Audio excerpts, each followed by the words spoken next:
Magandang umaga po muli mga kapatid. Papauna ko nang sabihin sa inyo, medyo inspired ako ngayong umaga dahil sa conference kaya asahan nyo medyo mahaba ng konti ang preaching ko.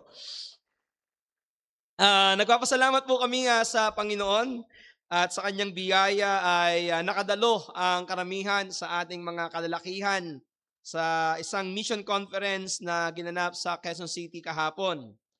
Magandang pagkakataon ito upang maturuan at mahamon sa gawain ng pagmimisyon at pag-iibanghelyo ang ating mga kalalakihan, lalong-lalo na ang ating mga mangangaral. Sa katotohanan ay talagang nahahamon na hamon kami dito na isagawa ang aming pong natutunan. Sa katunayan, sa unang pagkakataon ay 2 beses kaming nakapangaral sa bus. Nung una ako papunta doon at nung pangalawa pabalik ay si Brother Gio. Sa unang pagkakataon ay habang nagmamaneho ang aming Grab driver ay sineshare namin ng gospel.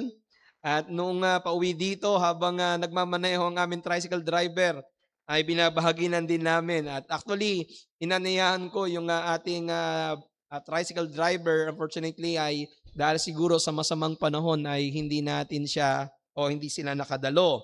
Alam nyo, mga kapatid, napapanahon at magandang katulungan itong pagdalo namin sa conference na ito sapagkat ngayong araw na ito ay atin pong sisimulan ang pag-aaral sa buhay ng pinaka naging dakilang misyonaryo ng ating Diyos. At ito ay walang iba kundi si Apostol Pablo. Siya ang apostol na hindi kasama sa 12 orihinal na apostol. Siya ang may pinakamalayong nilakbay sa larangan ng pagmimisyon. Siya malamang ang may pinakamaraming tao na napangaralan. Siya rin ang may pinakamaraming iglesia marahil na napuntahan at napangaralan. At masasabi rin natin na siya yung may pinakamaraming nasulat na aklat sa bagong tipan. Sa ating serye ng mga aklat ng mga gawa, dumating na tayo ngayon sa isa sa pinakamahalagang kabanata sa aklat ng mga gawa.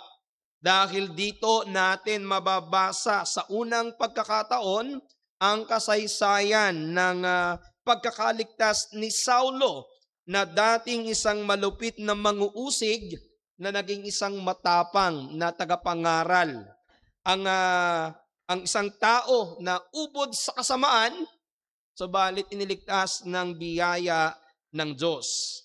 Ang kasaysayan ng pagkakaligtas ni Saulo ay napakahalaga para ito ay ulitin ng 3 beses sa aklat na ito. Sa kabanatang 9, kabanatang 22, at kabanatang 26. Masasabi nating napakahalaga ng kasaysayang ito dahil ipinapakita nito na walang imposible sa Diyos. Walang pinakamasamang tao na hindi kayang iligtas ng biyaya ng Diyos. Ito ang ating mapakinggan ngayong umaga. Subalit bago nating pag-aralan ng ating teksto, tayo muna ay dumako sa Panginoon sa panalangin. Ama naming Diyos, aming pag-aaralan ng isang napakagandang kasaysayan ng pagliligtas ng isang taong ubod sa kanyang kasamaan dahil sa paglaban sa iyong iglesia at pagtugis sa iyong mga alagad. Isang taong hindi iniintindi ang kalagayan ng iba, masunod lamang ang kanyang paniniwala. Subalit sa iyong biyaya, siya'y iyong inabot, siya'y iyong niligtas, at siya'y iyong ginamit na makapangyarihan upang ang ibanghelyong dati niyang sinisira ay ang ibanghelyong kanyang ipinapangaral. Nawa o Diyos, kapag nakita namin ang iyong biyaya sa kanyang buhay, ganito namin makita ang iyong ginawa sa aming buhay. At kung paano itong taong ito ay naging masigasig sa pagbabahagi ng ebanghelyo, ganun yung ilagay ito sa aming puso. At sa aming mga bisita, nawa ang iyong mensahe ay mangusap sa kanila at makita nila ang nakita ni Apostol Pablo na ang tanging paraan para magkaroon ng kaligtasan ay walang iba kundi si Jesucristo. Mangusap kayo sa amin sa pangangaral ng iyong salita, sa pangalan po ni Jesus. Amen. Amen. Mga kapatid, bago ho natin basahin ang ating teksto ay magkaroon muna tayo ng kaunting pagbabalik tanaw sa ating mga nakaraang pag-aaral dahil ito po ay konektado sa ating mga naunang mga pag-aaral. Nakita na natin sa ating mga nakaraang pag-aaral na ang pangangaral ng Ebanghelyo ng ating Panginoong Hesukristo ay palaging merong kaakibat na pag-uusig.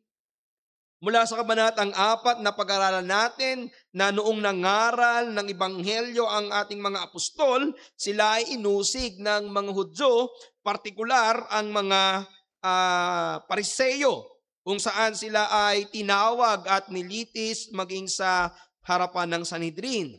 Subalit sa kabila ng banta at pananakot ng Sanhedrin ay hindi napigilan ang mga apostol sa kanilang pangangaral ng Ebanghelyo na si Jesus ang Mesiyas. At dito natin nakita ang Acts 5:29 sa harapan ng Sanhedrin ng kanilang sinabi, "We ought to obey God rather than men." Subalit, bukod sa mga apostol na matapang na nangangaral ng Ebanghelyo, ay meron ding mga matatapat at matatapang na mananampalataya sa Iglesia ng Jerusalem ang kinilos ng Diyos upang mangaral ng Ebanghelyo. Isa na po dito sa ating pinag-aralan sa Kabanatang 7 ay si Esteban na isa sa mga diakono, isa sa mga 7 diakono ng Iglesia ng Jerusalem, kung saan dahil sa kanyang katapangan at katapatan ng pangangaral ng Ebanghelyo, siya ay inusig at iniarap sa Sanhedrin. Siya ay nilitis. Subalit sa halip na ipagtanggol ang kanyang sarili sa mga maling bintang, kinasangkapan o nakita ni Esteban ang pagkakataon na ito bilang isang oportunidad na ipangaral ang Ebanghelyo sa harapan ng Sanhedrin. At yung kanyang mahabang pangangaral ay nagsasabi na ang tunay na may kasalanan ay ang Sanhedrin o ang mga Hudyo sa kanilang hindi pagtanggap kay Kristo bilang ang Mesiyas.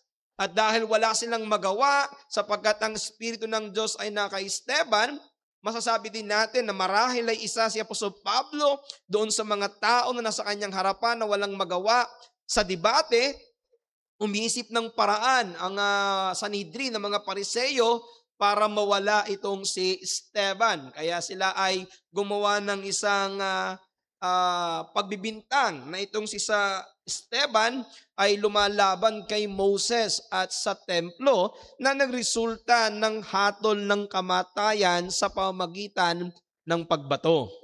At pagdating natin at dito pala nagsimula, masasabi natin dito nag-spark, dito nag-ignite yung malawakang pag-uusig sa mga mananampalataya. Dahilan kung bakit nangalat ang mga mananampalataya sa iba't ibang lugar. At napag-aralan natin ito, hindi dahil sa sila'y natatakot sa pag-uusig sapagkat ito ay isang bagay na kanilang inaasahan, kundi nakita natin na ito ay merong koneksyon sa pagsunod sa utos ng Panginoon na kapag sila ay inusig sa lugar na ito, sila ay pupunta sa ibang lugar dahil makikita natin na kung sila'y natatakot, kapag alis nila sa Jerusalem, hindi na sila mangangaral. Pero ang nakita natin sa pag-aaral natin, sa habang sila ay umaalis sa Jerusalem, saan man sila pumunta, ay patuloy nilang ipinapangaral ang Ebanghelyo. Kaya pagdating natin ng Acts chapter 8, nakita na natin dito yung isa pa sa mga diakono. Yan. So yung mga deacon ang ginamit ng Panginoon in spreading the gospel. At dito na ho dumating sino po? Si Felipe. At itong si Felipe ay mightily ginamit ng Diyos sa lugar ng Samaria. Binigyan siya ng Diyos ng kapangyarihan na gumawa ng mga tanda at ng mga himala. Matapang siyang nangaral ng Ebanghelyo kung kaya nagkaroon ng kagalakan sa bayan ng Samaria. Marami ang mga sumampalataya. Kung kaya para malaman kung totoo ang Ebanghelyo na kanilang tinanggap, pinadala ng Iglesia ng Jerusalem sina Juan at Pedro to testify at patungan ng kamay, ipanalangin at tanggapin ng banal na espiritu ng mga sumampalataya dito sa Samaria. Hanggang sa nakita natin na tinawag muli ng Diyos itong si Felipe na magtungo sa isang ilang kung saan ay pinangaral niya ang ebanghelyo sa isang eunuch o sa isang bating at ito ay nagpapakita ng ipag-iibanghelyo na ginabayan ng banal na Espiritu. Ngayon, ito pong kabanatang 8 ay pagpapatuloy lamang ng ginagawang pag-uusig sa mga mananampalataya kung saan ay ipinapakilala pa rin itong si Saulo bilang namumuno sa pag-uusig. Kung inyong matatandaan in Acts chapter 8 verse 3, mababasa natin dito, datapwat pinuksa ni Saulo ang iglesia na pinapasok ang bahay-bahay at kinakaladkad ang mga lalaki at babae at sila'y ipinapasok sa bilangguan. So, pero hindi siya nakontento dito. Hindi siya nakontento na yung mga mananampalataya lamang sa Jerusalem ang kanyang ipabilanggo at ang kanyang ipapatay. Bagkos ang kanyang ginawa ay hinabol pa niya ang mga mananampalatayang tumakas. Huhulihin niya ito at parurusahan. Pero ito makikita natin, ang kanyang pagnanasang ito na wasakin ng iglesia ng Panginoong Yesus ang naging daan upang kumalat ang ebanghelyo. Dahil sa pag-uusig niya, ang mga mananampalataya ay nangalat. At itong kanyang pagnanais na ito, na wasakin ang iglesia ng Panginoon at pumunta ng Damasco, ito rin po yung makikita natin na yung soberanong plano ng Diyos kung paanong sa mamamagitan ng kanyang aksyon na ito ay makakatagpo niya ang Diyos sa daan ng Damasco. At yan po ang ating papag-aralan ngayong umaga. Supposedly, ang aking pong mensahe ay magmumula sa Acts chapter 9 verses 1 to 18. Subalit dahil na napakaganda na ng aking nakitang mga katotohanan from verse 1 to 9 pa lamang, kaya ngayon pong umaga, ito lang muna ang ating tatalakayin. So buksan niyo po ang inyong mga Biblia sa aklat ng Acts chapter 9 verses 1 to 9. Ito lang po muna ang ating babasahin. Acts chapter 9 verses 1 to 9. Gawa chapter 9, kabanatang 9, talatang 1 hanggang 9. At kung nakita na po ninyo, nais kong basahin sa inyo ang salita ng Diyos.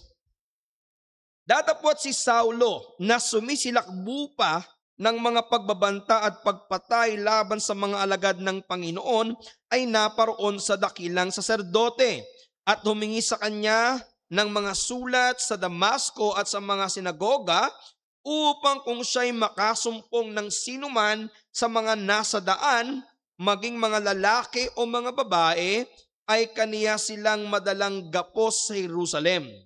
At sa kanyang paglalakad ay nangyari na siya'y malapit sa Damasco at pagdakay nagliwanag sa palibot niya ang isang ilaw mula sa langit. At siya'y nasubasob sa lupa at nakarinig ng isang tinig na sa kanya'y nagsasabi, Saulo, Saulo, bakit mo ako pinag-uusig? At sinabi niya, sino ka baga, Panginoon? At sinabi niya, ako'y si Jesus na iyong pinag-uusig. Ngunit magtindig ka at ikaw ay pumasok sa bayan at sasalitain sa iyo ang dapat mong gawin. At ang mga taong kasama niya sa paglalakad ay nangagtilihan na hindi makapagsalita, na nakakarinig ang tinig, datapot walang nakikitang sinuman. At nagtindig sa lupa si Saulo at pagkadilat ng kanyang mga mata, ay di siya nakakita ng anuman at kanilang inakay siya sa kamay at ipinasok siya sa Damasco. At siya'y 3 araw na walang paningin at hindi kumakain ni umiinom man. Mga kapatid, binasa po natin ang salita ng Diyos sa aklat ng mga gawa, kabanatang 9, talatang 1 hanggang 9, nawa ay pagpalain ng Panginoon ng pagbasa at pangangaral ng kanyang nagliligtas na salita. Pinamagatan ko po ang ating mensahe ngayong umaga na dating malupit na taga-usig, naging matapang na tagapangaral part 1. Ibig sabihin may part 2 next week, Lord willing. Kapatid, ang teksto na ating binasa ay dadalhin tayo pabalik sa Jerusalem. Kung saan makikita natin na si Saulo ay patuloy sa kanyang ginagawa na pag-uusig sa mga mananampalataya. Subalit kalaunan, ang kanyang ginagawang ito ay mababaliktad. Dahil sa kanyang karanasan sa daan ng Damasco, mababago ang kanyang pagkatao. Mababago ang layunin ng kanyang pagpunta sa Damasco. Dahil sa daan ng Damasco, nakatagpo niya ang muling nabuhay na Panginoong Jesucristo na siyang magliligtas sa kanya at tatawag upang maging tagapangaral ng Ebanghelyo. Kaya dito ko kukuhanin ang ating mensahe ngayong umaga. Ang gawa at intensyon ng isang makasalanang tao ay mababago kapag kaya ng muling nabuhay na Kristo. Ulitin ko po, ang gawa at intensyon ng isang makasalanang tao ay mababago kapag kinatagpo siya ng biyaya ng muling nabuhay na Kristo. Ngayong umaga makikita natin ang nakapagbabagong kapangyarihan ng Panginoong Yesus. Makikita natin ngayong umaga ang simula kung paano binago ng Diyos ang isang makasalanan. Kaya dalawang bagay po ang aking ibabahagi sa inyo mula sa ating mga talata. Una, Saulo, ang tao na nasa kadiliman ng kamalian. Pangalawa, Saulo, ang tao na nanliwanagan ng katotohanan. Yang dalawang bagay na yan ang ating pag-usapan. Una, Saulo, ang tao na nasa kadiliman ng kamalian. Balikan natin yung verse 1 at verse 2. Datapwat si Saulo na sumisilakbupan ng mga pagbabanta at pagpatay laban sa mga alagad ng Panginoon ay naparoon sa dakilang saserdote at humingi sa kanya ng mga sulat sa Damascus sa sinagoga upang kung siya'y makasumpong ng sinuman sa mga nasa daan, maging mga lalaki o mga babae, ay kaniya silang madalang gapos gapos sa Jerusalem. Napasin ninyo dito mga kapatid, yung choice of language na ginamit dito ni Lucas.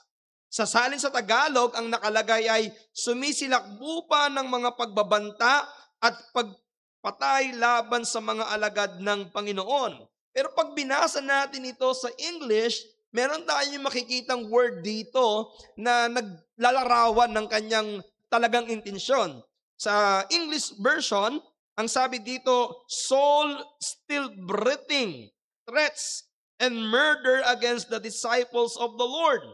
Ang ibig sabihin po nito, ang pinapakita dito yung matinding pagnanais na para bang ito na yung inihihinga ni Saulo. Na para bang ito na yung kanyang ikinabubuhay. Ito yung kanyang pinakaasam na gawin. Siya ay nanggigigil. Hindi siya nagigiliw. Siya ay nanggigigil. Sa Batanggenyo, ang salita natin ay nanggagalaiti.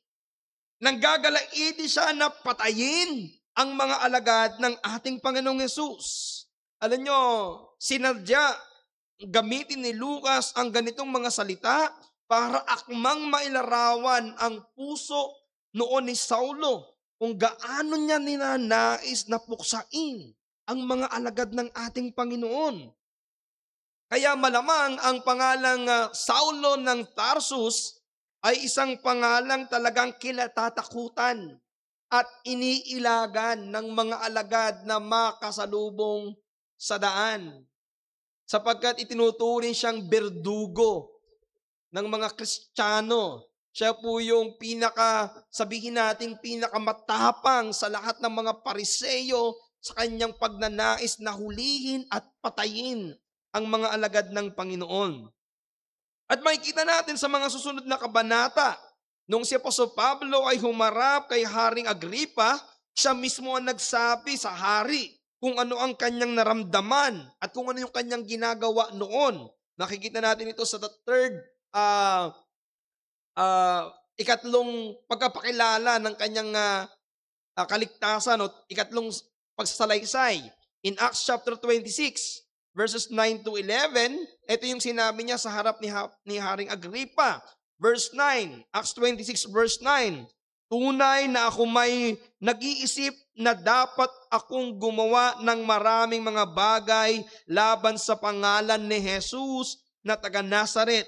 At ginawa ko rin ito sa Jerusalem. Pansinin niyo to. At kinukulong ko sa mga bilangguan ang marami sa mga banal. Pagkatanggap ko ng kapamahalaan sa mga pangulong saserdote at nang sila'y ipinapapatay, ay ibinibigay ko ang aking pagsang-ayon laban sa kanila. At madalas sa pagpaparusa ko sa kanila sa lahat ng mga sinagoga, ay pinipilit ko silang magsipamusong.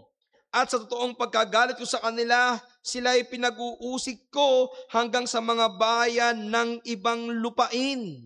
Kung makikita natin dito, napakatindi talaga ng ginagawa nitong si Apostol Pablo, ni Saulo. Talagang hinuhuli niya, sabi niya, siya pa nagbibigay ng consent na patayin ang mga taong ito.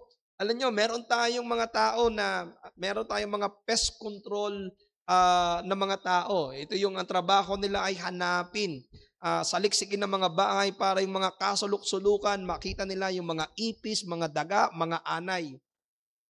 Parang ganito yung ginagawa ni Apostol Pablo. Sinasaliksik, hinahalughog yung lahat ng lugar kung saan nandoon ng mga Kristiyano, kanyang uhulihin, ipapakulong, at siya ang magsasabi ni, sige, patayin natin sila. Sa Galatians chapter 1 verse 13, nung siya'y sumulat sa mga taga-Galacia, muli niyang inulit kung paano niya to ginagawa. Galatians 1:13, sapagkat inyong nabalitaan ng aking pamumuhay noong nakaraang panahon sa relihiyon ng mga Hudyo, kung paanong aking inuusig na malabis, at pansinin niyo yung term na ginamit, at nilipol ang iglesia ng Diyos. Kung inyong makikita, hindi ito isang simpleng galit lamang. Hindi ito parang simpleng namumusong, parang bastang pag-uusik, pinagtatawanan. No! Ang ginagawa dito ni Apostol Pablo, talagang matindi ang kanyang pagdanais na ang nais niya maubos, mawala ang lahat ng Kristiyano sa kanyang kapanahunan. Alam nyo, hindi naman naitala sa banal na kasulatan kasi ang akala lang ng marami, ang alam lamang ng marami, parang iisa lamang ang pinatay ni Apostol Pablo, ni Saulo. Ito ay sino lamang? Si Esteban, kasi ito lang yung naitala. Pero sa ating pagbabasa, hindi na isulat pero marahil napakarami ng mga Kristiyano ang naipapatay sa pangunguna nitong si Saulo. Napakaraming tao ang kanyang pinahirapan, napakaraming tao ang kanyang ipinakulong, at napakaraming tao ang kanyang ipinapatay. Dahil noong mga panahong iyon, hindi lamang niya pinipigilan ang Kristyanismo o pinalalaya sila sa Jerusalem, ang talagang gusto niya noong mangyari ay lipulin sila sa mundo. Mawala ang Kristyanismo sa mundo. Kaya naman gayon na lamang ang kanyang pagiging determinado para magtungo pa sa iba't ibang mga lungsod upang hanapin, dakpin ang mga Kristiyano, dalhin silang pabalik sa Jerusalem at parusahan. Sa katunayan sa verse 2, humingi pa ho siya ng sulat sa Sanhedrin, sa mga pinuno ng mga Hudyo, para siya ay makapunta ng Damasco upang hulihin ang mga mananampalataya na nagpunta doon at ibalik sa Jerusalem para maparusahan. Alam niyo, yung sulat na hiningi niya ay parang warrant of arrest. Ito isang kapangyarihan na kung saan ay nakasasaklaw sa kahit sino. Wala siyang palalampasin, lalaki man o babae. Wala rin siyang pakialam kung itong kanyang papatayin, kanyang uhulihin at parurusahan ay may mga pamilya. Basta ang hininga niya ay maparusahan silang lahat. Ang tanong, bakit siya sa Damasco pumunta? Ang sagot, kasi maraming mga sinagoga noon sa Damasco. Maraming mga Hellenistic Jew ang sumasamba sa mga sinagoga at inaakala niya na maraming mga mananampalataya ang sumasamba doon. At iyon ay ang kanyang target. Ang Damasco, mga kapatid, ay isa sa pinakamatandang lungsod sa buong mundo.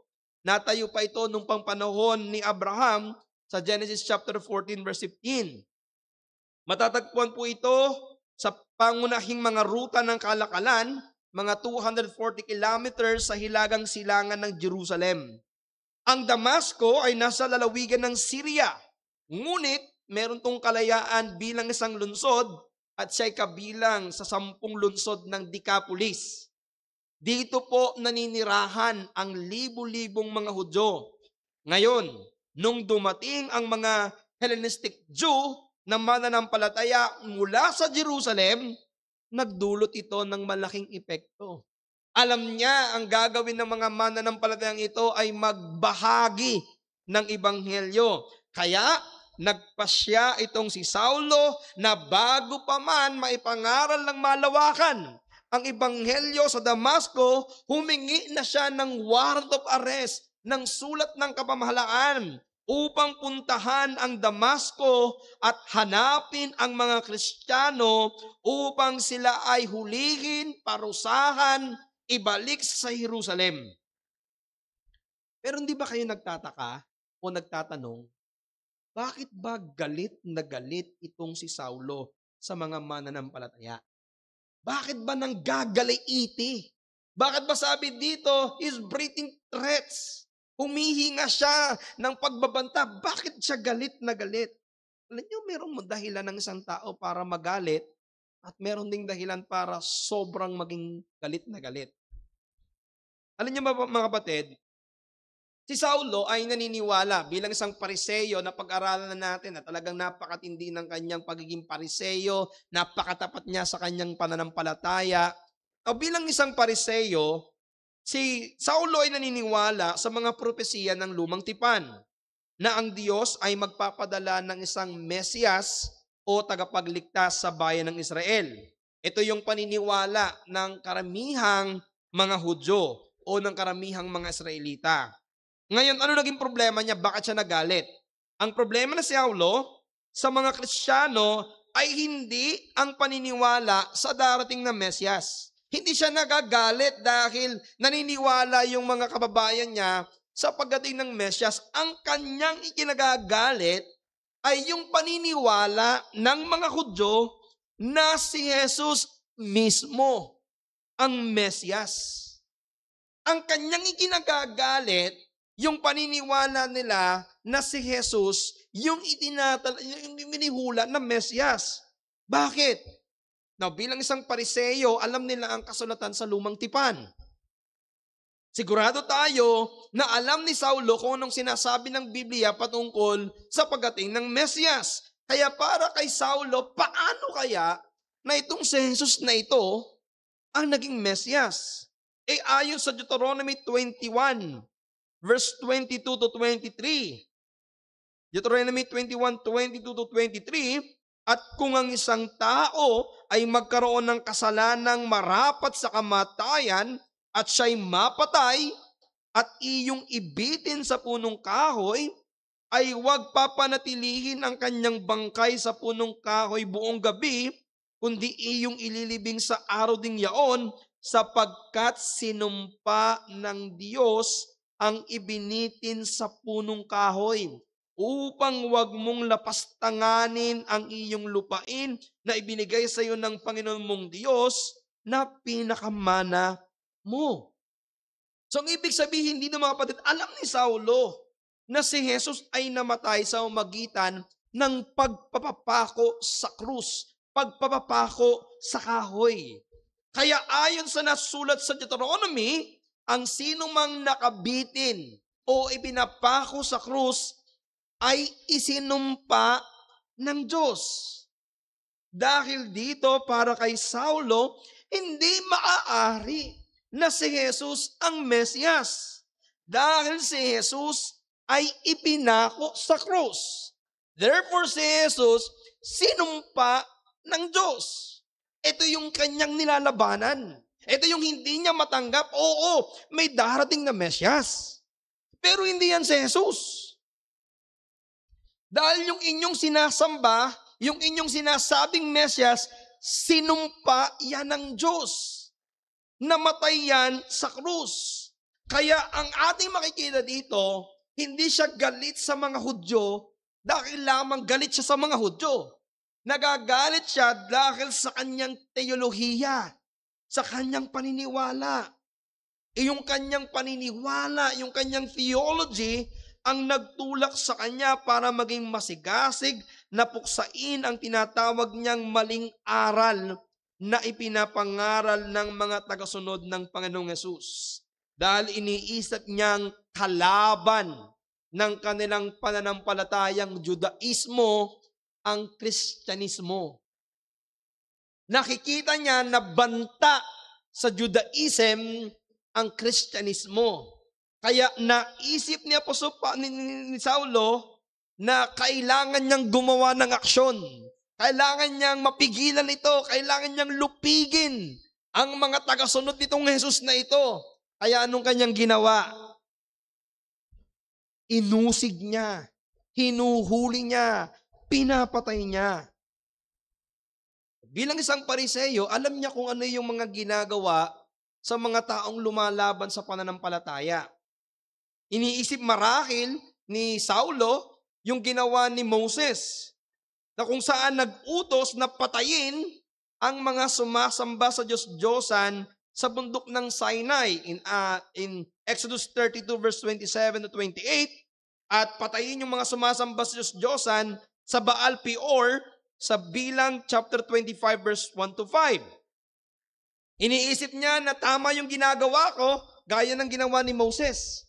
Ipinapatay niya yung laban sa pananampalataya sa tunay na Diyos. O kaya naman, yung tulad ng ginawa ni Pinehas, na kung saan ay pinapurihan dahil sa kanyang maagap na pagpatay sa mga pinuno ng mga Simeonita, kaya naalis ang puot ng Diyos sa bayan ng Israel. Dahil sa kasalanan ginagawa ng mga Simeonita, napuot ang Diyos sa kanila. Ang ginawa ni Pinehas, ipinapatay niya yung mga Simeonita at nawala yung puot ng Diyos sa kanila. So iniisip marahil nitong si Saulo, na ganito rin yung gagawin ko. I'm the right person. I'm the right man. If walang gumagawa nito, ako ang gagawa. Now, alam naman natin na may mga Pariseo na gumagawa ng pag-uusig. Pero, para siguro nakukulangan si Saulo. Kaya tumayo siya ng matibay. Ako ang gagawa nito. Kaya ang ginawa ni Saulo ay humingi pa siya ng sulat para magawa niya yung iniisip niyang dapat niyang gawin. Yung pag-aakala niyang ginagawa niya ito para sa Diyos. Ngunit, ang hindi niya alam, ito pala ang pinakamalaking paglaban sa Diyos. Sabi ng Galatians chapter 1, verse 13 to 14, sapagkat inyong narinig ang aking pamumuhay nung nakaraang panahon sa reliyon ng mga Hudyo, kung paanong aking sinasansala ang iglesia ng Diyos ng di kawasa, at aking sinisikap na buksain yaon. At ako'y lumampas sa maraming mga kaedad ko sa aking lahi sa reliyon ng mga Hudyo, palibasay lubhang masigasig ako sa tradisyon ng aking mga magulang. So makikita natin dito, ganun yung desire niya. Yung kanyang matinding pagnanais, sinabi niya dito, parang naging pinakamatibay ako, pinakamagaling ako, pinakamasigasig ako. Ako na yung pinaka sa lahat ng mga nagnanais na wasakin ang iglesia ng ating Panginoon. Pero hindi niya alam, ito pala ang pinakamatinding paglaban sa Diyos. Now, there's one interesting thing na gusto kong makita ninyo in verse 2. Kasi nyo dito, paano tinawag ni Saulo ang mga naunang mananampalataya? Sa verse 2, makikita nyo dito, tinawag niya sila na mga nasa daan. Kapag binasa nyo po yung Acts chapter 2, makikita nyo po dito, Acts chapter 9, verse 2, makita nyo po dito yung salitang daan na naka-capital letter. O yung he found any this way. Ano kayang ibig sabihin ng daan? Now, bagamat tayo ngayon ay tinatawag ng mga Kristiyano, ang pangalang Kristiyano ay unang ginamit lamang sa Acts chapter 11, verse 26, sa lugar ng Antioch. Ibig sabihin, sa bagong tipan, bago po tawaging Kristiyano, meron ng tawag sa kanila. Tatlong beses lamang pong ginamit yung salitang Christian sa Book of Acts. Pero bago gamitin ang salitang Kristiyano, ang mga tagasunod ng Panginoong Jesucristo ay unang tinawag na mga nasadaan. Those of the way. Ito yung pinakamaagang pangalan ng mga alagad noon sa bagong tipan. Nawang salitang daan, ginamit ito ng 5 beses sa aklat ng mga gawa. Acts chapter 9 verse 2, 19 verse 9, 19 verse 23, 22 verse 4, and 24 verse 14. Now, in general, alam natin na ang salitang daan o ang daan ay tumutukoy sa Panginoong Jesucristo mismo. Siya mismo nagsabi in John chapter 14 verse 6, "Ako ang daan, ang katotohanan at ang buhay." Marahil, alam ni Saulo noong mga panahon na ito na isa sa mga turo ng Jesus na kanyang inuusig ay umaangkin na siya ang daan. Kaya ang naging tawag ni Saulo sa mga tao na ito ay mga nangasadaan. Ulitin ko sa inyo ang sabi ng verse 2. At humingi sa kanya ng mga sulat sa Damasco, sa mga sinagoga, upang kung siya'y makasumpong ng mga sinuman sa mga nasa daan. Hindi ang sinasabi ko dito, makasumpong sa daan, kundi makasumpong ng mga nasa daan. Ang ibig sabihin, may tinutukoy siya na partikular na mga tao. Ngayon, ang tawag sa mga alagad noon ay mga nasa daan.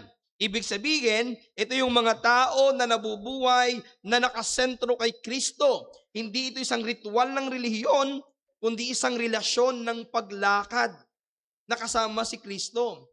Ang mga tagasunod ni Kristo ay tinawag ni Saulo na mga nasa daan dahil sila'y lumalakad sa daan ng pananampalataya at pagsunod kay Kristo. Kaya tinawag silang nasa daan dahil ang kanilang buong pananampalataya at pamumuhay ay umiikot sa pamumuhay kay Kristo bilang kanilang tanging daan patungo sa Diyos. Merong magandang komentary si John Calvin sa Acts chapter 9 verse 2. At ganitong sabi niya, "The term the way includes both doctrine and life. For the gospel is not only a word to be heard, but a path to be walked." Sa Tagalog, para kay Calvin, ang mga daan o ang mga nasa daan ay tumutukoy sa buong paraan ng pamumuhay na nakaayon sa katotohanan ng Ebanghelyo. Ito yung landas ng kabanalan. Kaya sa mga unang siglo, bago pa pala tawagin ng mga Kristiyano ang mga alagad, tinatawag din silang mga nasa daan sapagkat sila'y lumalakad sa bagong buhay na kasama si Kristo. At ang mga nasa daan ay hindi lamang kilala sa kanilang aral, kundi kilala sa kanilang buhay na puno ng kabanalan at pagsunod kay Kristo. Ito yung magandang paalala sa atin. Now, tayo bilang isang Reformed Church ay naniniwala sa kahalagahan ng karunungan. Naniniwala tayo sa kahalagahan na magkaroon tayo ng maraming alam. Alam natin bilang isang Reformed Church, tayo ay naturuan to study. Not just to study, kundi magkaroon ng deeper study. And there's nothing wrong with that.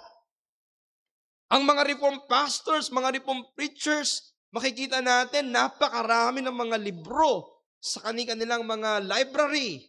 Para bang inihihinga na ang mga libro. Now, gusto ko ipaalala sa ating mga kapatid na hindi sapat ang magkaroon lang ng maraming kaalaman. Dapat sa pagkakaroon natin ng kaalaman ay sa pagdaragdag ng kabanalan. Na ang ating natututunan ay hindi lamang nagpapalaki ng ating ulo sa pagdami natin ng alam, kundi dapat yung ating natutunan ay siyang nagpapababa sa atin patungo sa kabanalan.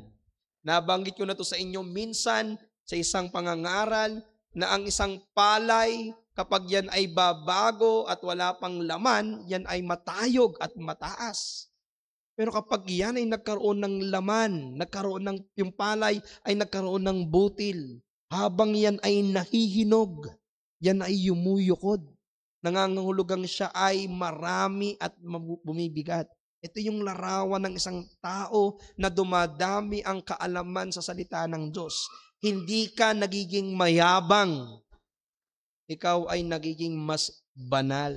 At ito yung nakikita ng mga tao dito sa mga nasa daan.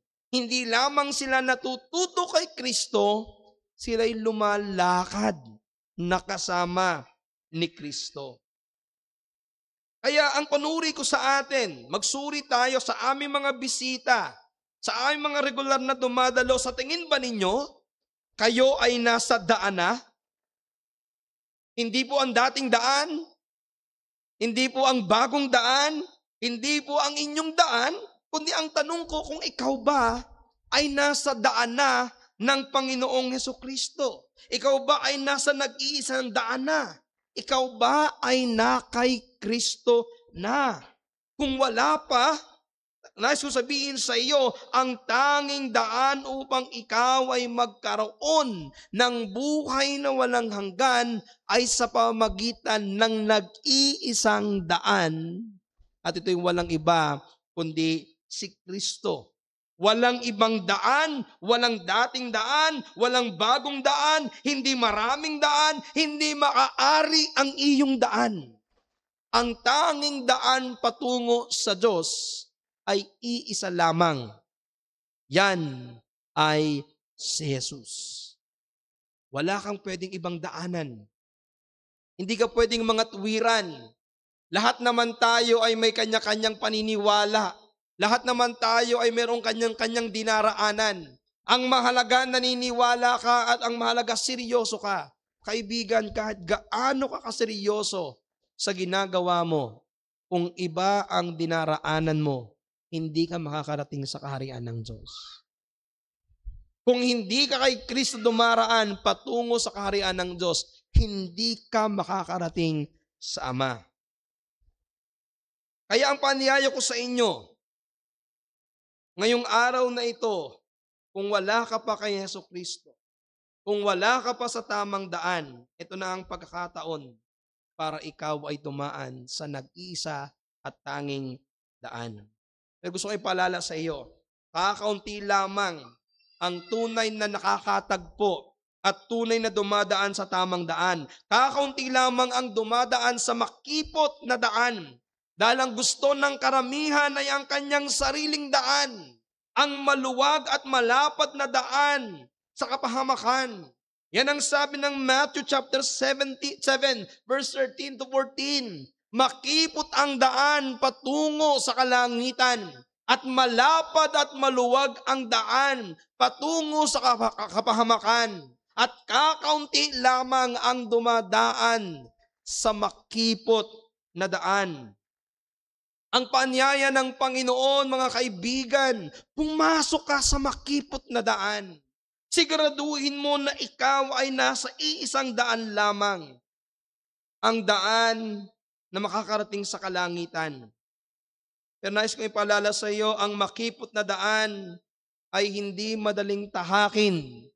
Ang makipot na daan ay hindi madaling daanan, sapagkat una, kailangan mong itanggi ang iyong sarili.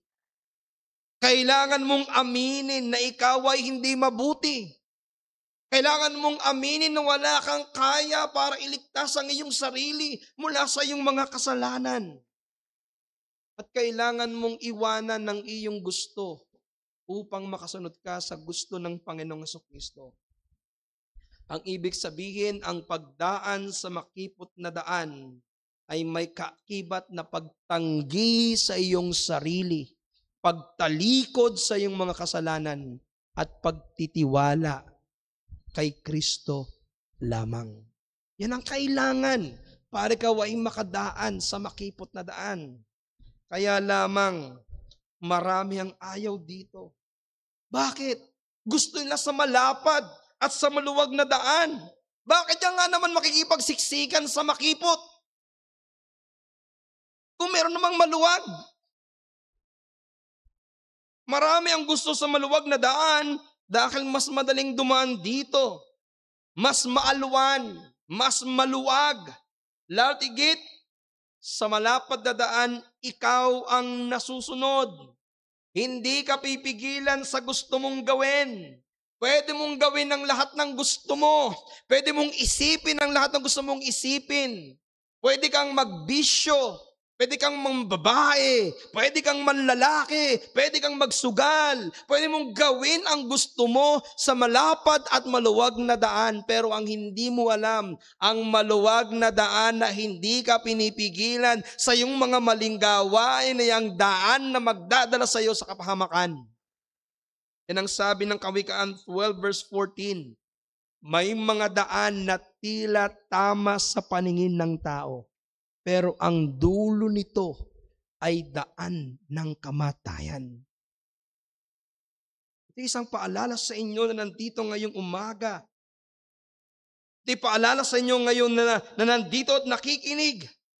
Ikaw ba'y saan dumadaan? Sa daan ng Panginoon o sa iyong sariling daan? Huwag kang maniwala sa kasinungalingan ng mga taong dumadaan sa malapad na daan. Huwag kang maniwala na ang lahat ng tao sa dulo ay pupunta rin lamang sa kaharian ng Diyos. Hindi po. Kung hindi ka sa daan ng Panginoon daraan, hindi ka makakarating sa iyong patutunguhan.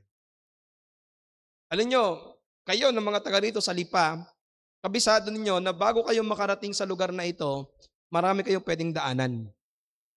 Dumaan kayo sa Santo Tomas, dumaan kayo sa Talisay, sa Dagatan, sa Lipa. Kung gusto nyo, galing pa kayo ng San Pablo, dito ka sa Alaminos dumaan. Lahat tayo pwedeng pumunta dito sa iba't ibang daang pinanggalingan natin. Pero hindi sa kaligtasan. Walang long cut, walang shortcut. There's only one way. Si Kristo lamang. Kaya ang panyaya ko sa iyo, kaibigan, dumaan ka sa makipot na pintuan. Siguraduhin mong ikaw ay sa tamang daan. Lumapit ka sa Kanya na mayroong pananampalataya at pagsisisi. Iwanan mo ang daan na malapad paputungo sa kapahamakan. Lumipat ka na sa makipot na daan ng kaligtasan, sa nag-iisang daan, sa Panginoong Hesus lamang.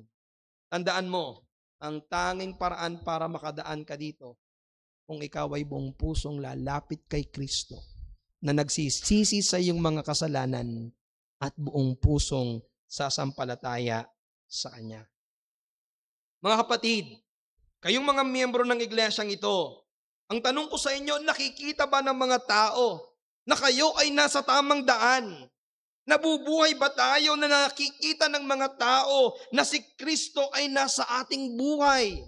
Tinawag ni Saulo ang mga alagad ng Panginoon na nasa daan, sapagkat nakikita ni Saulo ang mga taong na ito na dumadaan sa dinadaanan ng Panginoong Jesucristo. Kaya ang tanong ko sa inyo, mga kapatid, nakikita ba ng mga tao na ikaw ay nasa daan ng Panginoong Jesucristo? At ang tanong ko sa iyo, kapag sila ba ay sumunod sa dinadaanan mo, makakarating kaya sila sa Panginoong Jesucristo? At kaya mo kayang sabihin ng buong buo na mayroong pagtitiwala sa isang kaibigan, sa isang kamag-anak, sa isang mahal sa buhay, sumunod ka sa akin patungo sa Diyos. Sigurado ka ba na kapag sila'y sumunod sa iyo, ay hindi sila maliligaw? Mga kapatid, marami pa tayong kamag-anak, kaibigan, kakilala, katrabaho na nasa malapad na daan. Sila'y naliligaw, sila'y patungo sa kapahamakan. Hindi ka ba nakaawas sa kanilang mga kaluluwa? Hindi ka ba nababagabag sa kanilang kalagayan na sila'y marami na lumalakad sa malapad na daan pero sila'y patungo sa kapahamakan? Kung meron kang pag-ibig kung meron kang pagmamahal, kung meron kang concern, akayin mo sila sa tamang daan, sa nag-iisang daan, sa makipot na daan. Ibahagi mo sa kanila ang ebanghelyo. Ibahagi mo si Kristo lamang ang daan. Anayahan mo silang makarinig ng ebanghelyo ni Kristo. Salamat sa mga kapatid natin na nagdadala ng bisita. Salamat sa mga nag-aanyaya. Pero mga kapatid, kulang pa. Kung marami ka pang mga kaibigan at kamag-anak at kakilala na hindi pa nakakarinig ng ebanghelyo. Sapagkat paano sila sasampalataya sa hindi nila napakinggan? At paano sila makakarinig kung walang mangangaral? May papalapit pong bagyo. At malakas daw po ito, super typhoon. Nawa, wag itong maminsala ng gusto. Sana sa biyaya ng Diyos ay at sa tulong ng Diyos ay wag dumaan sa atin. Pero alam ko marami sa atin dito ay natatakot. Nag-aalala. Yung GC natin, maya't maya ay merong update ng bagyo. Pero salamat sa biyaya ng Diyos ngayong araw na ito, may bagyo man, wala pa sa atin. Salamat may bundok tayo, na tayo ay hinaharangan ng bagyo. Pero hindi natin alam kasi ang talagang landfall ay mamaya pa yatang gabi. Pero nakita nyo ba nangyari sa Cebu?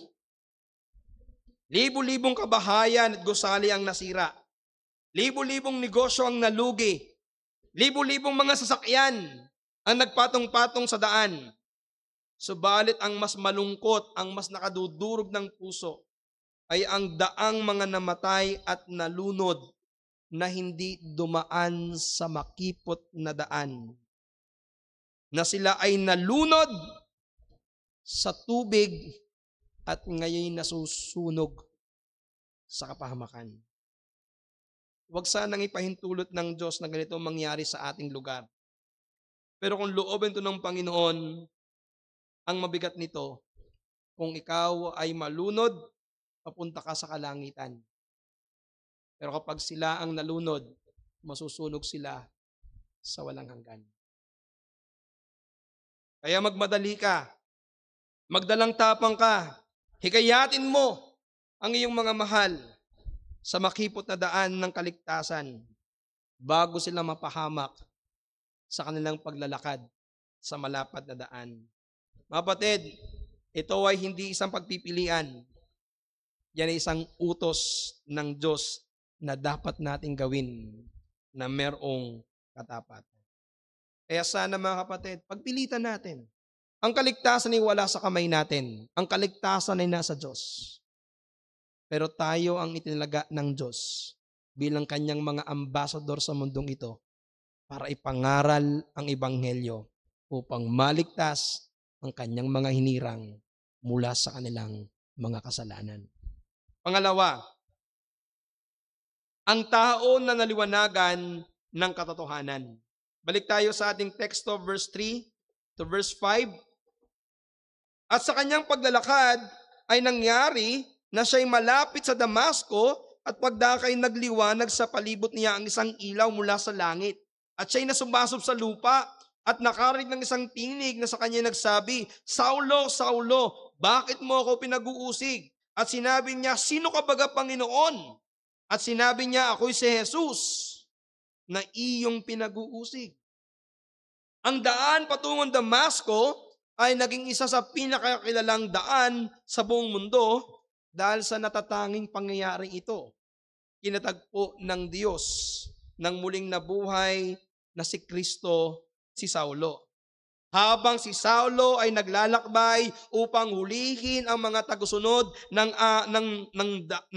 daan, upang hulihin ang mga nasa daan, siya'y biglang nagulat, siya'y nabuwal, nasubasob dahil sa liwanag ng Diyos ng kaluwalhatian. Now, ang liwanag mula sa langit ay nagpapakita ng kaluwalhatian ng Diyos. At ito po'y madalas nating mababasa sa banal na kasulatan. For example, sa Lumang Tipan, in Exodus 24 verse 17, At ang anyo ng kaluwalhatian ng Diyos ay gaya ng namumugnaw na apoy sa taluktok ng bundok sa paningin ng mga anak ni Israel. Na yun daw pong yung kaluwalhatian ng Diyos ay parang isang apoy na napakaliwanag. In Ezekiel chapter 1:27-28, at nakita ko na gaya ng anyo ng makinang na metal, gaya ng anyo ng apoy sa loob niyaon sa palibot, mula sa anyo ng kanyang mga balakang at paitaas, gaya ng anyo ng busog na nasa alapaap sa kaarawan ng ulan, gayon ang anyo ng ningning sa palibot. Ito ang anyo ng kaluwalhatian ng Panginoon. Pagdating sa bagong tipan, 1 Timothy chapter 6 verse 16, inilarawan dito ang Diyos bilang liwanag na hindi malapitan. Samantalang sa 1 John chapter 5 verse 7 at chapter 1 1 John chapter 1 verse 5-7, ito ang pasabing aming narinig sa kanya at sa inyo'y aming ipinapahayag na ang Diyos ay ilaw at sa kanya'y walang anumang kadiliman. Now, bakit ko sinabi ito sa inyo? Kasi ito yung nakita ni Saulo nung siya ay papunta sa daan ng Damasco. Biglang nagliwanag ang kalangitan. Now, sa pananampalataya ng mga Hudyo, ang Diyos ay inihahayag sa pamamagitan ng tinatawag nating Shekinah glory. Isang makinang na liwanag na kumakatawan sa presensya ng Diyos.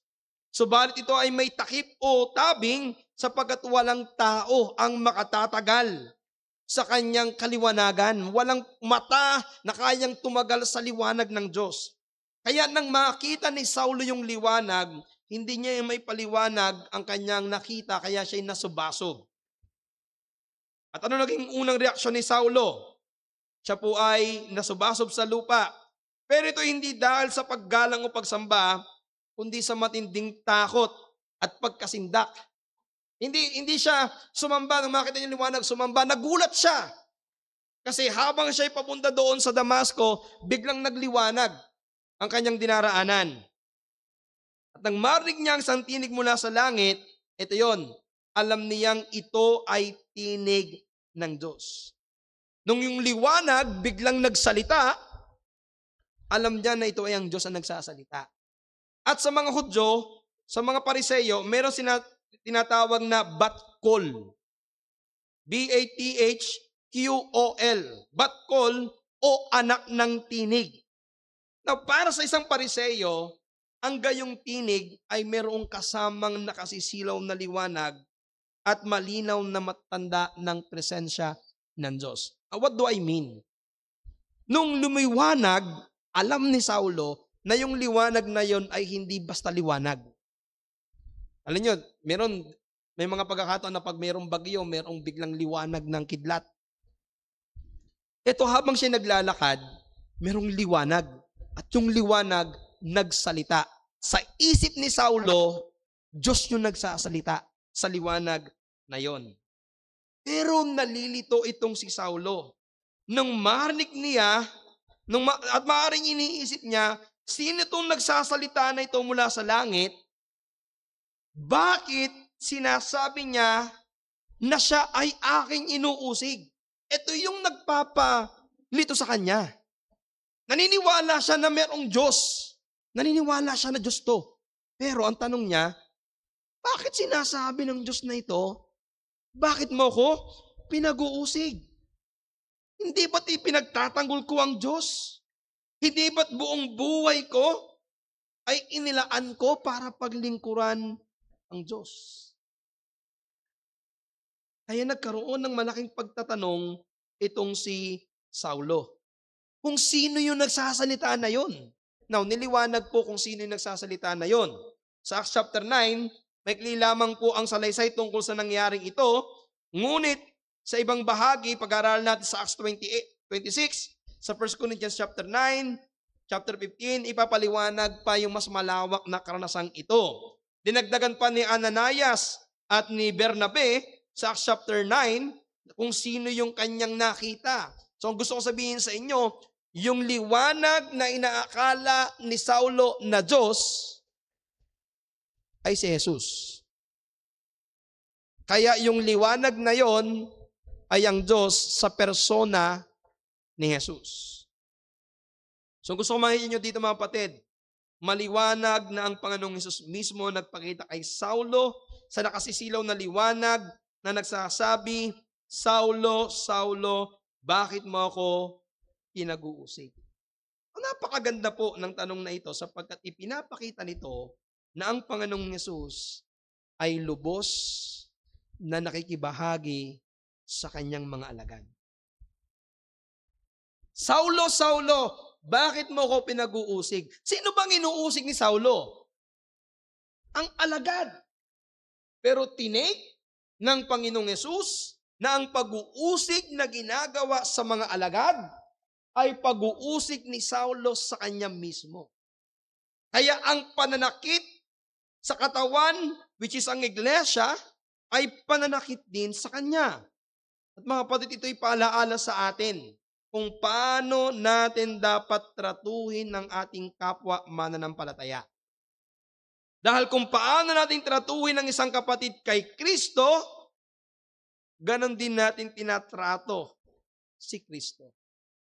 Kaya mga kapatid, paalala ko sa atin, mag-ingat tayo sa ating pakikitungo sa kapatiran. Dahil anumang ating ginagawa sa kapatiran, ay ginagawa natin sa Panginoon.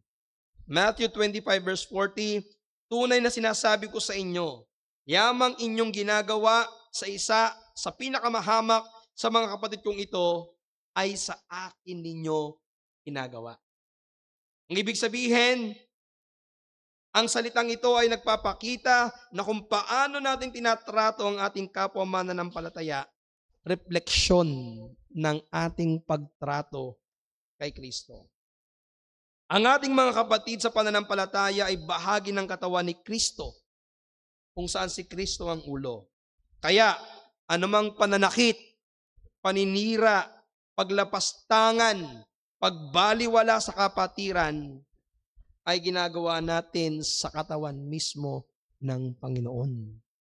Kaya paalala ito sa ating mga kapatid, kung paano mo dapat ituring ang iyong kapatid sa iglesyang ito. Dahil kung paano mo siya itinuturing kung masama ang iyong pagturing sa iyong kapatid, ganun mo itinuturing si Kristo. Sa kabilang banda, ang iyong pagmamahal, pagtulong, pagkapatawad, pagpaparangal, concern sa kapwa, mananampalataya ay pagpapahayag din ng ating pagmamahal kay Kristo. Mga kapatid, napakagandang paalala ito sa atin bilang isang iglesia. At ito'y magpapatibay ng ating samahan. Sa tuwing ikaw ay merong iniisip na masama sa iyong kapatid at meron kang gustong gawing masama sa iyong kapatid, isipin mo, kapag ginawa ko to sa kanya, ginagawa ko to kay Kristo. Kaya pag ikaw ay nagmamahal sa iyong kapatid, ipinapakita mong mahal mo ang Panginoong Kristo. Kapag inaaway mo ang iyong kapatid, inaaway mo ang Panginoong Kristo. Kapag gumagawa ka ng masama sa iyong kapatid, gumagawa ka ng masama kay Kristo. At kapag gumagawa ka ng mabuti sa iyong kapatid, gumagawa ka ng mabuti kay Kristo. Sapagkat tayo ay bahagi ng katawan ni Kristo. Now, anong naging tanong ni Saulo? Sino ka? Panginoon? Now, yung pagtawag dito ni Saulo ng Panginoon ay tanda ng kanyang pagpapakumbaba sa harap ng isang banal na kapangyarihan. Sino ka? Panginoon? Nais niyang malaman kung sino nagsasalita. Sapagat para sa kanya, imposible na inuusik niya ang Diyos. Buong buhay niya, ginagawa niya ito para sa Diyos. Ngunit ang sagot sa kanya, ako si Jesus, ang iyong pinag-uusig. Now, ito mga kapatid, ito yung nag-struck sa akin, ito yung nagpatagal sa akin dito sa pinag-aaral natin ito. Isipin nyo na lamang kung ano ang naging pakaramdam ni Saulo nung marinig niya yung sagot sa kanya. Nung tinanong niyang, sino ka baga Panginoon? Nasa isip niya, Diyos to eh. Ito yung nagsasalita eh. Sino ka baga Panginoon? Ang sagot sa kanya, ako si Jesus. Ang iyong pinag-uusig. Pause tayo ng konti. Tingnan niyo kung ano kayong pakiramdam ni Saulo noon. Buong buhay niya, ginagawa niya sa pag-aakala niyang ginagawa niya para sa Diyos. Pero lo and behold, mukhaan, face to face, nalaman niya na hindi pala sa Diyos niya ginagawa ang kanyang ginagawa, kundi yung kanyang ginagawa ay isang paglaban sa Diyos. Kaya makikita natin dito yung malaking pagkagulat na may halong pagkalito, may malaking pagkatakot at siguradong may halong pagsisisi. Yung ba namang malaman niya na ang kinakalaban pala niya ay ang Diyos mismo. Buong akala niya ay naglilingkod siya sa Diyos, pero ang totoong nangyayari, kinakalaban niya ang Diyos. Sa kasaysayan, at maging sa ating panahon ngayon, ito yung nakalulungkot pero dapat nating makita na maraming mga nag-aakala na sila ay naglilingkod sa Diyos. Marami ang nag-aakala na sila ay nasa panig ng Diyos. Subalit ang katunayan, sila'y laban sa Diyos.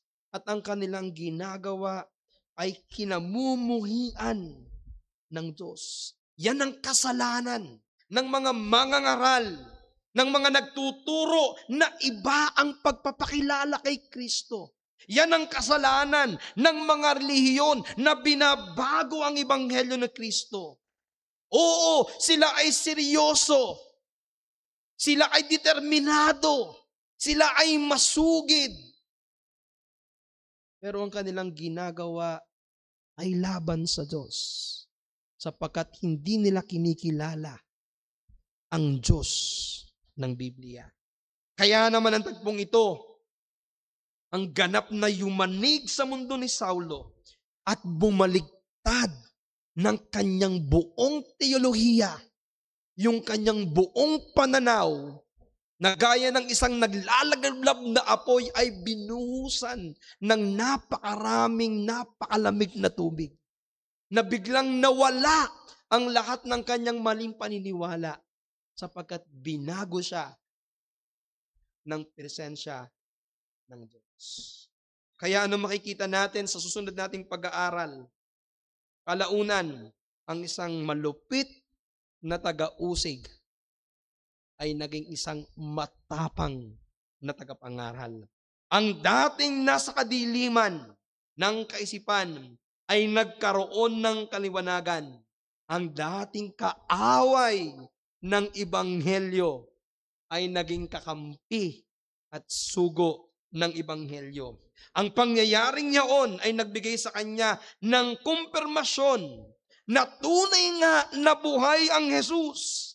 Tama pala sa Esteban ng kanyang sinabing nakita niya ang kaluwalhatian ng Panginoong Jesus. Tama rin pala ang sinasabi ng mga alagad ni Jesus na si Kristo ay muling nabuhay mula sa mga patay.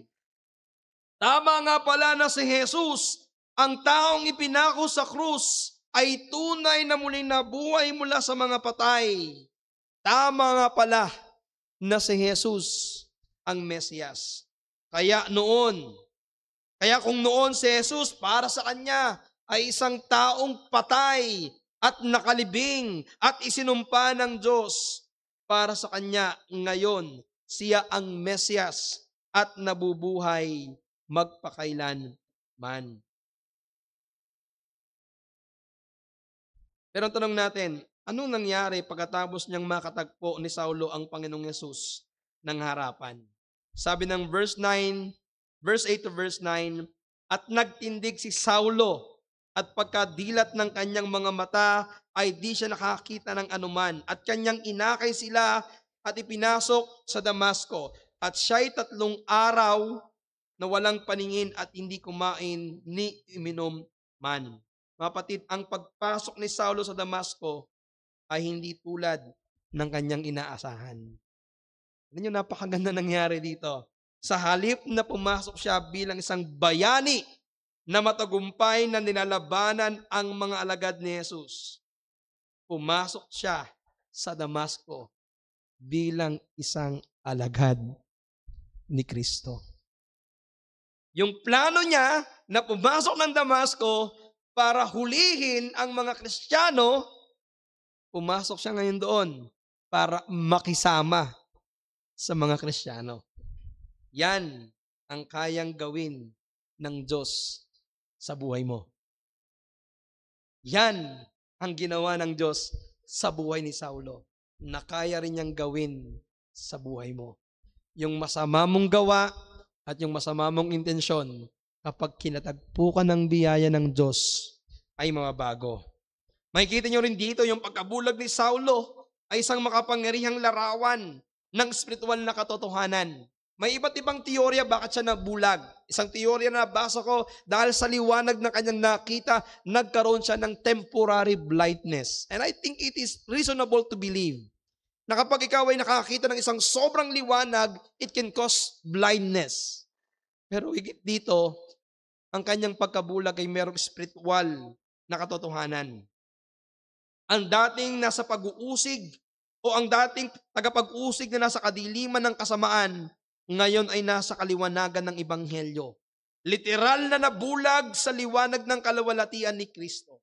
Sabi agad ni John Calvin sa kanyang komentary, ang pagkabulag ni Saulo ay tanda ng panloob na pagkabulag ng kanyang kinalagyan hanggang sa siya'y liwanagan ni Kristo. Ito'y larawan ng kapangyarihan ng biyaya ng Diyos na walang makakakita kay Kristo malibang imulat niya ang kanilang mga mata.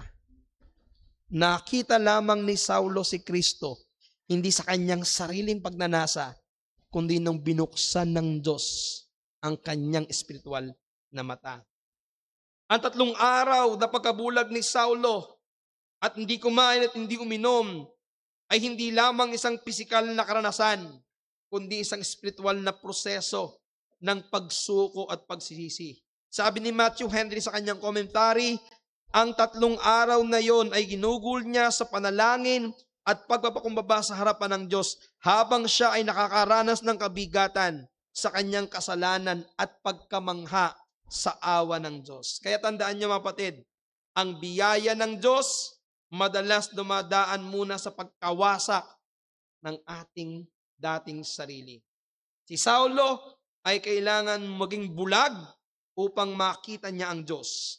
Kailangan niyang mamatay sa sarili upang mabuhay kay Kristo. Sabi ni John Stott, ang pagkabulag ni Saulo ay kapwa paghatol at awa. Paghatol sa kanyang spiritual na kapalaluan at awa upang ihanda na makita ang kalawalatian ng Diyos. Sa panahong ito, nagsisimula pa lamang si Saulo na maunawaan sa unang pagkakataon na siya'y bulag sa espiritu. Ngayon niya lamang nakita ang kanyang tunay na kalagayan na isang makasalanan. Ngayon niya lamang nalaman ang kanyang tunay na pangangailangan, ang mapatawad. At ngayon lamang niya nakilala kung sino makatutugon dito.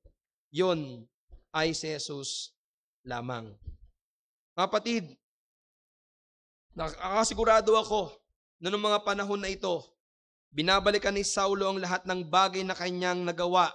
Sa loob ng 3 araw, nakikipagbuno siya sa kanyang kaisipan. Iniisip niya ang kanyang kasalanan, ang kanyang paglaban sa Diyos.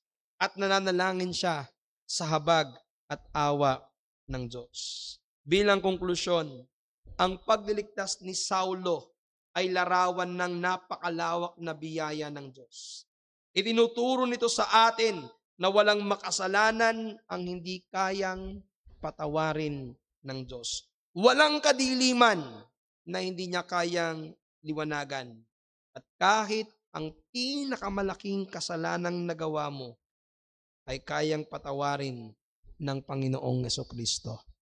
At kahit ang pinakamasamang tao na magsisisi at sasampalataya ay maaaring gamitin ng Diyos para sa kanyang kalawalatian. Bilang hamon, ano man ang kalagayan mo, gaano man ang kasalanan mo, o gaano man kasama ang nakaraan mo, kaya kang iligtas at baguhin ng Panginoong Jesucristo. Lumapit ka lamang sa Kanya, magsisi ka sa iyong mga kasalanan, manampalataya kay Kristo na siya ang Diyos, naging tao, namatay, inilibing, at muling nabuhay. Manalangin tayo. Ama naming Diyos na banal at dakila, napakamapanghamon ng buhay ni Saulo. Litaw na litaw ang biyaya mo sa kanyang buhay. Nakita namin sa pag-aaral na ito na wala talagang ginawa si Saulo para kahabagan siya ng Diyos. Wala siyang ginawa para iligtas siya ng Diyos. Sa katunayan ng kanyang ginawa at ginagawa ay karapat-dapat ng parusa. Subalit dahil ikaw ay Diyos na mahabagin, Diyos na mapagmahal, at Diyos na mapagpatawad, inabot mo ang isang makasalanang katulad ni Saulo, iniligtas sa iyong biyaya at ginamit para sa iyong kaharian. Mga kapatid, hindi ko alam kung sino sa inyo ang kinausap ng Panginoon ngayong araw na ito. Kung paano ka kinausap ng Ebanghelyo at ng pangangaral. Kaya sana huwag mong hayaang matapos ang pangangaral na ito na hindi ka tumutugon sa ating Panginoong Jesucristo. Kung ikaw ay hinamon ng Diyos, kung ikaw ay tinawag ng Diyos, tumugon ka sa Kanya. Sa aming mga bisita at mga regular na dumadalo, maliwanag ang mensahe ngayong araw na ito. Sa Jesus lamang ang tanging daan, ang katotohanan at ang buhay. Hindi ka makakarating sa Ama kung hindi ka dadaan kay Kristo. Inaaniyahan ka naming lumapit kay Jesus, magsisi ka sa iyong mga kasalanan at manampalataya sa Kanya. Magkaroon tayo mga kapatid ng ilang sandali bilang pagtugon sa ating mensahe.